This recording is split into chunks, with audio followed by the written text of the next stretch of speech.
E aí, pessoal, teremos mais uma série do universo Star Wars e essa se chamará The Acolyte, o Acólito. Esse vídeo é uma espécie de guia para a série, né, para você começar a entrar no clima, e várias perguntas surgem. Se a gente vai ver o Mestre Yoda, quando se passa a série, onde se passa, como estão os Jedi e afinal o que de achos é Acólito, né, esse palavrão aí. Vou falar sobre tudo isso nesse vídeo, tá? Importante dizer que esse vídeo é para você que gosta de Star Wars, mas não sabe todos os detalhes e quer começar a ver a série com um pouco mais de ciência dos assuntos. Os fãs mais aficionados, obviamente, são bem-vindos, mas eu espero que entendam como eu almejo aqui atingir um público menos iniciado. Portanto, use os comentários para ajudar, e não necessariamente para criticar. E de cara eu já respondo, podem ir diretamente para a série sem ter visto nada de Star Wars. Nada. Obviamente, se você viu, vai ser melhor, né? Mas aí são outros 500. Informações gerais sobre The Acolyte. A série estreará no dia 4 de junho. Serão 2 episódios no primeiro dia e depois um episódio semanal. Ela estará disponível no Disney Plus toda terça-feira até o dia 16 de julho. Serão 8 episódios nessa primeira temporada e até agora ela está acreditada como uma série contínua. Não é uma minissérie, então ela poderá ter outras temporadas, só que óbvio vai depender do desempenho desta. E outra coisa, eu darei início aqui também à cobertura de The Acolyte no canal. Na quarta-feira, no máximo até umas 9 da noite, eu farei as resenhas, pelo menos um vídeo do episódio. Uma resenha para cada, um vídeo para cada. Ainda não sei se será no formato análise ou no formato raio-x. E eu quero ouvir de vocês qual formato te interessa mais. Se você gostou da minha cobertura de Andor, tem link na descrição com o meu livro, olha só.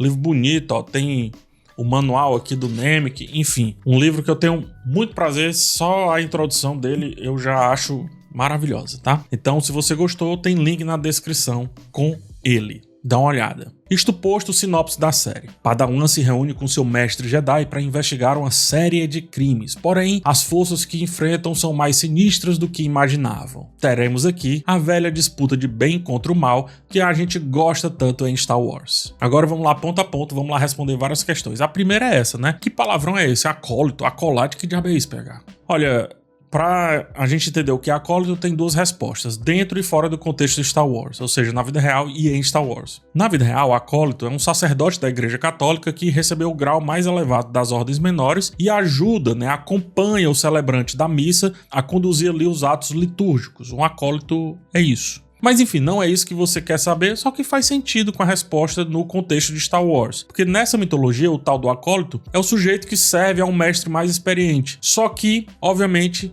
destinado ao lado sombrio da força. Porque do lado de luz nós temos o Padawan. Ele é um aprendiz, o acólito. Então, por mais que a gente fale de Jedi, obviamente, muito provavelmente a gente vai seguir sob o olhar, pelo menos etéreo, digamos assim, do lado sombrio. E isso faz sentido com o atual momento de Star Wars, dando bastante atenção a anti-heróis e vilões aí na Disney. Rebels passa por aí, né? Passou, melhor dizendo. Bem como a recente Histórias do Império, uma série de animações baseadas no lado mal, digamos assim, e dando mais nuances sobre essa suposta maldade. Nem dá pra afirmar que o acólito será o vilão, por exemplo, porque Star Wars tá num entre-atos muito cinza, né? Tem vilões e heróis muito bem definidos, mas também tem personagens que ficam ali pela meiuca. E o acólito, como é um aprendiz, pode ainda não estar 100% definido como um Sith. Retirado esse grande elefante da sala, afinal vamos responder quando que a série se passa. Temos a Alta República como cenário, mais especificamente 100 anos antes do filme A Ameaça Fantasma, o episódio 1, quando a gente conheceu Anakin Skywalker. E é por isso que eu afirmo que você não precisa de absolutamente nada para acompanhar essa série. Claro, repito, que para os fãs mais sabidos haverá muita piscada de olho, né? Muita coisa relacionada à expansão do universo. A Alta República é o período anterior ao que a gente viu nos episódios 1, 2, 3, mais ou menos compreendida em 300 anos. Esse período ele começa quando a República da Galáxia e a Ordem Jedi atingiram um certo equilíbrio político, uma certa paz. A galáxia estava se expandindo, aderindo a novos sistemas, trazendo novos planetas e rotas comerciais estavam sendo construídas conforme a gente verá em Star Wars, né, em todos os episódios do 1 até o 9. Os Jedi foram importantes para manter essas conquistas e também para explorar diplomaticamente a galáxia. É uma diplomacia de quem carrega uma arma consigo? Mas diz eles que é uma diplomacia. Voltando aqui, tá? Pro lado mais político, digamos assim, né? A República, ela investiu em grandes projetos de infraestrutura nessa época. Coruscant era um planeta que estava crescendo. A gente tem vários postos avançados da Ordem Jedi. A gente também tem a República espalhada pela galáxia para prover apoio tanto ao povo quanto também para manter a mão dessa ideia política sempre presente. Foi construída, por exemplo, a Starlight Beacon, uma estação espacial que servia tanto para comunicação como também para prestar assistência entre os vários sistemas. Aquelas naves que a gente verá no episódio 1, 2, 3, 4, 5, 6, etc. Tudo aquilo dali ainda estava iniciante aqui do ponto de vista estrutural. Mais especificamente, 100 anos antes do episódio 1, e provavelmente a gente vai ver a virada da Alta República para antes do expurgo, né, esse período chamado antes do expurgo, a Ordem Jedi e a República começavam a mostrar sinais de cansaço político e também um cansaço estrutural diante de novas ameaças, mas também diante das desconfianças da galáxia. Você precisa entender que Star Wars, né, aquela galáxia mais especificamente falando, é cheia de interesses. E a Alta República não estava imune, não estava inclusive mais conseguindo administrar como administrava tudo no seu auge. Piratas espaciais e anarquistas estavam por ali plantando o caos. Além disso, outros interesses políticos. Um cenário político de muito poder concentrado, como foi o da Alta República, tornou-se um prato cheio para a burocracia e, consequentemente, para a corrupção. Então, esses outros interesses foram enfraquecendo a visão que tinham na época para com a Alta República. Quando isso acontece, politicamente falando, mesmo que as coisas pareçam boas, elas começam a sucumbir diante de pressões externas. Por isso, veremos muito provavelmente o começo do fim dessa tal prosperidade. Há quadrinhos sendo lançados que exploram a era da Alta República. Eles se chamam Star Wars High Republic, né? Alta República em inglês, e contam várias histórias nesse cenário. Caso você se interesse, eu deixarei um link de associado para a Amazon. Você pode acessar lá e comprar não só esses quadrinhos, mas qualquer outra coisa que vai estar me ajudando bastante. Indico de cara Star Wars Luz dos Jedi. Você vai ver os Jedi de um jeito que você nunca viu. Fica a dica. E falando neles, né, nossos cavaleiros diplomáticos, deixa eu abordar o status da Ordem Jedi nessa época. Acabei adiantando muita coisa quando eu falei sobre a Alta República agora, né? E isso acontece porque nesse cenário, basicamente, os Jedi são os guardiões da paz promovida pela ordem democrática e política daquela época. Quando a gente ouve Obi-Wan, ele falando ali sobre a pureza dos Jedi, essa percepção vem desse momento histórico aqui, né? Da grande história de Star Wars. Por mais que não sejam capachos da República, eles são aliados que vão para vários lugares na galáxia, tanto para manter a paz ou para intermediar negociações para que aquele sistema se mantenha ou se adequa a questões políticas da época. Tem Jedi, gente, por toda a galáxia nesse momento. Tem um planetinha, manda um Jedi para ficar um tempo lá, né, organizando, fazendo diplomacia com sabre de luz, esse tipo de coisa. A Ordem Jedi, como eu adiantei, está em Coruscant. Como a cidade ainda não está gigante como a gente conhece nos filmes, o templo parece inclusive maior. E isso é simbólico, porque nessa época os Jedi estão no auge da sua força e também da sua filosofia. A forma como veremos os Jedi na trilogia 1, 2, 3 é uma sombra, é um resto do que a gente pode entender dos Jedi na Alta República, inclusive em termos conceituais. Tanto que Yoda e Mace Windu, né, lá no episódio 1, discutiam bastante sobre questões relacionadas ao escolhido, sobre a essência da Ordem Jedi, como a participação ou não do lado mais político da galáxia, e isso começa justamente no final da Alta República, tá? No final desse período que a gente vai ver na série. A gente pode ver um pouco aí da Ordem Jedi na sua forma mais pura, dedicada à paz, dedicada à justiça, mas a gente também pode começar a entender as sementes da sua eventual queda. É interessante essa ideia de perceber que a gente terá um tanto de novidades, mas também vislumbres do que a gente já sabemos que acontecerá. E aí por isso que eu acho que essa série ela consegue funcionar muito bem para novos públicos e para velhos públicos. Eu pontuo que o surgimento da paranoia para com o lado sombrio é o início dessa queda, então estaremos literalmente nesse contexto, ou seja, da desidratação dos Jedi como se espera que eles sejam. É possível que a série mostre brechas conceituais que farão inclusive o Conselho começar a entrar em discussões mais acaloradas que veremos acontecer no futuro. Nisso você pergunta, PH, tô fazendo umas contas. Mestre Yoda poderá aparecer nessa série?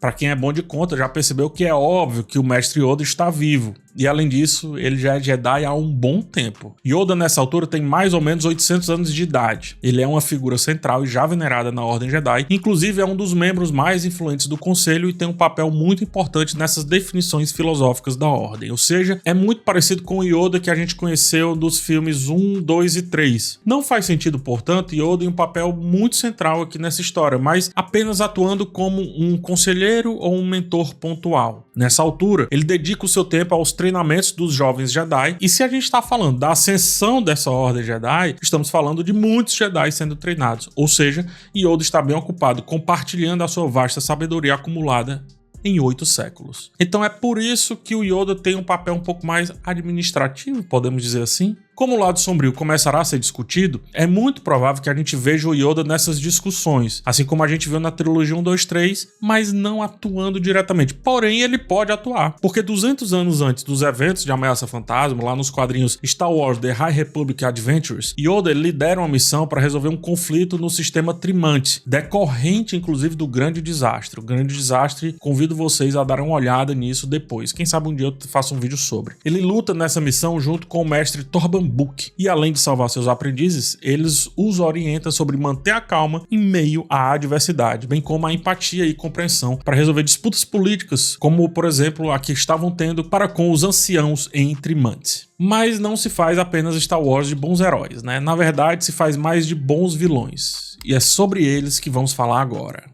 Para a Alta República cair, como eu disse, ela precisa enfrentar algumas ameaças significativas, não só do ponto de vista físico, mas também do ponto de vista político, digamos assim. E alguns diferentes tipos de antagonistas oferecem essa instabilidade para aquela suposta paz naquele período. Temos, por exemplo, os Nihil. Eles foram fortes e impactantes no começo desse período, mas ainda assim, pelo final da Alta República, oferecem algumas resistências porque eles têm a capacidade de realizar ataques imprevisíveis e de se organizarem muito rapidamente. Ataques de guerrilha, né? A destruição da Starlight Beacon, por exemplo, foi resultado de um ataque deles. O Grande Desastre, não sabia-se a princípio, mas também. Os Nihil, eles estão contra essa unificação da galáxia, deixando-a minimamente instável ao atacar os sistemas que aderiram e sustentaram a Alta República. Além dos Nihil, existem outros piratas espaciais que a República precisa lidar e também criaturas gigantes que são inclusive sencientes à força. Nessa época, a maior ameaça, porém, é o ressurgimento do lado sombrio da força. Digamos que seja uma ameaça etérea e física quase que ao mesmo tempo. Temos aqui a regra de 2 estabelecida, ou seja, a regra que foi criada por Darth Bane e diz que onde há um Sith, há também um aprendiz e vice-versa. A regra de 2 foi um ponto de virada importante para o Sith, e na época aí da série The Acolyte, ela existe já há mais ou menos 1000 anos. Ela foi criada porque os Sith eram numerosos e lutavam muito entre si, buscando obviamente poder, né? A sede que tem essencialmente pelo poder. Isso gerava um ciclo interminável de autodestruição e a ordem não conseguia prosperar. Darth Bane, percebendo que isso enfraquecia essa ordem, decidiu que deveria haver apenas 2 de cada vez. Um mestre para possuir o poder e um aprendiz para cobiçá-lo. Daí surge a ideia de um possível acólito rondando as galáxias, é isso que a série vai investigar já no primeiro episódio. A gente vai ver também outras expansões do universo e é assim que eu encerro esse vídeo, tá? Para onde vai Star Wars e por que é interessante falar sobre essa época? A Disney, ela tá explorando o universo Star Wars de diversas maneiras, mas de todas, eu acho que a Alta República é a que mais me anima junto com Andor. Isso porque nesse período tem muito material base para irmos além do entendimento desse universo, além de criar histórias que se relacionam fortemente com características que fizeram os fãs de Star Wars se apaixonarem por Star Wars. É um período muito propício para a gente falar sobre a disputa entre o bem e o mal, como eu já falei, e também sobre política, coisa que também é matricial na estrutura criativa de Star Wars. Do ponto de vista mais massa véi, digamos assim, se você acha que Obi-Wan girando o sabre de luz é o auge de um cavaleiro Jedi, esquece, leda engano. A série pode colocar os Jedi em uma posição que jamais vimos acontecer antes. Há também potencial para mostrar um pouco mais da galáxia, lugares que ainda não visitamos ou que visitamos num estado muito avançado e a gente pode ver num estado anterior. Isso aconteceu em Andor e foi muito bem-vindo. Tem as questões sobre mitologia que a gente viu em Ahsoka, mitologia do lado sombrio e também do lado da luz, e podemos ir além em The Acolyte com relação a isso, porque, como eu disse, as estruturas Jedi são muito bem definidas e isso é muito importante, porque no filme da Rey, né, provavelmente episódio 10, 11 e 12, nós veremos já uma nova ordem estabelecida. Então a filosofia de se manter uma ordem Jedi que está entre o espiritual e as lutas, bem como a política no meio disso tudo, tentando utilizá-los a seu favor, é um assunto que pode aparecer bastante em The Acolyte. E aí eu pergunto, percebe a riqueza de assuntos que temos por aqui? Por isso que essa é uma série que, assim, eu tô bem esperançoso. Expandir o universo para esse lado de Acolyte me parece algo bem interessante, mas a gente vai ver se eles vão conseguir cumprir isso no dia 4 de junho, e aí um episódio semanal. Até lá, espero te encontrar em outros vídeos aqui no canal. Não esqueça, a série terá cobertura episódio a episódio. Falarei muito mais sobre o universo e também sobre outras coisas que circundam The Acolyte. A gente se vê numa próxima. Forte abraço em vocês e tchau.